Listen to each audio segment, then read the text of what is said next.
আসসালামু আলাইকুম। আমরা এখন দেখব জনপ্রশাসন মন্ত্রণালয়ের অফিস সহায়ক পদের লিখিত পরীক্ষার গণিত অংশের প্রশ্ন সমাধান। আমাদের চ্যানেলটির সাথেই থাকুন। আমরা প্রতি পরীক্ষার পর চেষ্টা করি সেই পরীক্ষার প্রশ্নের গণিত অংশের সমাধান ভিডিও আকারে আপলোড করার জন্য। অঙ্ক শুরু হবে 7 নম্বর অঙ্ক দিয়ে। 7 নম্বর অঙ্কে বলা ছিল একটি আয়তাকার ঘরের পরিসীমা একটি বর্গাকার ঘরের পরিসীমার সমান। আয়তাকার ঘরের দৈর্ঘ্য প্রস্থের 3 গুণ। প্রতি বর্গমিটারে 75 টাকা দরে আয়তাকার ঘরের মেঝে কার্পেট দিয়ে মুড়তে মোট 11,025 টাকা ব্যয় হয়। 40 সেন্টিমিটার বর্গাকার টাইলস দ্বারা বর্গাকার ঘরের মেঝে ঢাকতে কতটি টাইলস লাগবে? তো এখানে আমাদের দুইটা ডাইমেনশন, একটা হচ্ছে আয়তাকার ঘর আর একটা হচ্ছে বর্গাকার ঘর। তো আয়তাকার ঘরের ক্ষেত্রে আমরা ধরে নেই আয়তাকার ঘর ঘরের আমরা ধরে নেই দৈর্ঘ্য ইকুয়ালস হচ্ছে 3x, প্রস্থ ইকুয়ালস হচ্ছে x। অতএব পরিসীমা 2 ইন্টু দৈর্ঘ্য প্লাস প্রস্থ 3x প্লাস x ইকুয়ালস আসবে হচ্ছে 8x। এখন আমাদের যদি ক্ষেত্রফল বের করতে হয়, এখানে বলা আছে যে প্রতি বর্গ মিটার 75 টাকা দরে আয়তাকার ঘরের মেঝে কার্পেট দিয়ে মুড়তে 11,025 টাকা ব্যয় হয়। অতএব আয়তাকার ঘরের ক্ষেত্রফল ইকুয়ালস আসবে হচ্ছে আমাদের এই 11,025 ভাগ আসবে হচ্ছে 75 সমান সমান আসবে হচ্ছে 147 বর্গ মিটার। এটা হচ্ছে আয়তাকার ঘরের ক্ষেত্রফল। তো ক্ষেত্রফলের সূত্র হচ্ছে দৈর্ঘ্য ইন্টু প্রস্থ, তাহলে 3x ইন্টু x ইকুয়ালস আসবে হচ্ছে 147 বা এক্স স্কোয়ার ইকুয়ালস আসবে হচ্ছে 49 বা x ইকুয়ালস আসবে হচ্ছে 7। অতএব পরিসীমা যেটা আছে এটা আসবে হচ্ছে 8 ইন্টু 7 ইকুয়ালস আসবে হচ্ছে 56 মিটার। এবার আসি বর্গক্ষেত্রের জন্য। বর্গক্ষেত্রে বর্গক্ষেত্রের পরিসীমা, যেহেতু আয়তক্ষেত্রের পরিসীমা বর্গক্ষেত্রের পরিসীমা সমান, তো বর্গক্ষেত্রের পরিসীমা আমরা ধরে নিই প্রতি বাহুর দৈর্ঘ্য হচ্ছে a, তাহলে পরিসীমা আসবে হচ্ছে 4a। এটা সমান সমান আসবে হচ্ছে 56 বা a ইকুয়ালস আসবে হচ্ছে 14 মিটার, 14 মিটার। এখন বলা হচ্ছে এইটারকে আমরা বর্গাকার টাইলস দিয়ে ঢাকতে কতটি টাইলস লাগবে। অতএব আয়তন ইকুয়ালস আসবে হচ্ছে আয়তন বা ক্ষেত্রফল যেটা আছে এটা আসবে হচ্ছে আমাদের 14 ইন্টু 14 মিটার, 14 ইন্টু 14 বর্গ মিটার। অতএব প্রয়োজনীয় টাইলস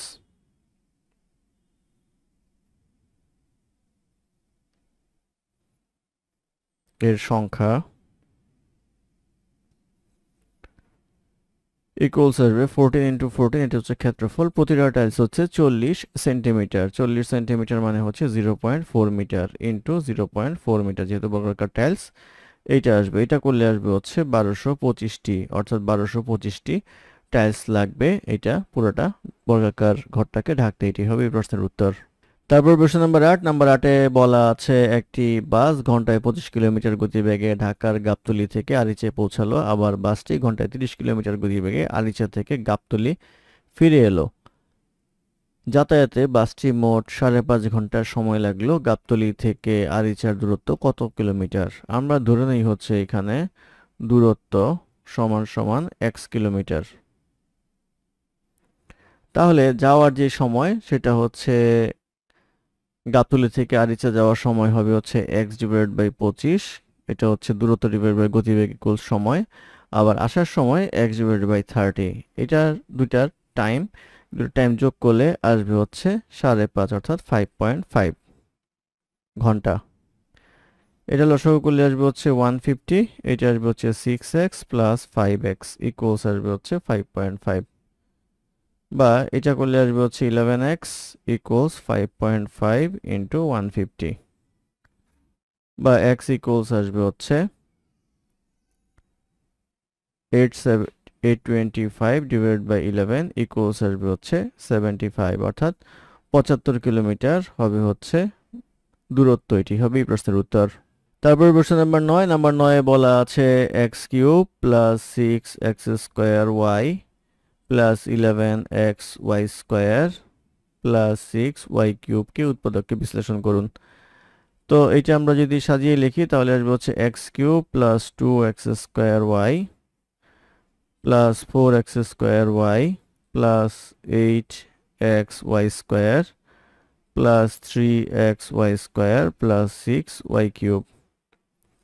এখানে যদি x² কমন নেই তাহলে আসবে হচ্ছে x প্লাস 2y প্লাস এখানে 4xy কমন নিলে আসবে হচ্ছে x প্লাস 2y প্লাস এখানে 3y² কমন নিলে আসবে হচ্ছে x প্লাস 2y। তাহলে আসবে হচ্ছে x plus 2y x² plus 4xy plus 3y²।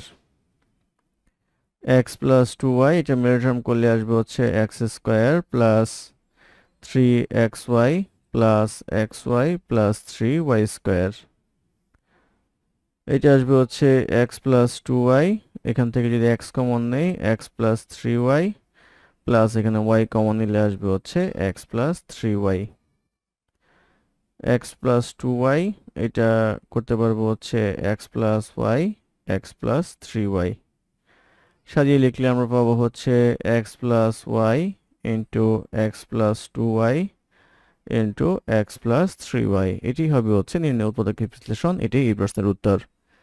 ধন্যবাদ আমাদের সাথে থাকার জন্য। আমাদের চ্যানেলটি ভালো লাগলে অবশ্যই সাবস্ক্রাইব করবেন, লাইক, কমেন্ট এবং শেয়ার করবেন। অঙ্কে কোনো সমস্যা থাকলে আমাদের কমেন্টে জানাবেন, আমরা চেষ্টা করব কমেন্টে রিপ্লাই দেওয়ার জন্য। ধন্যবাদ।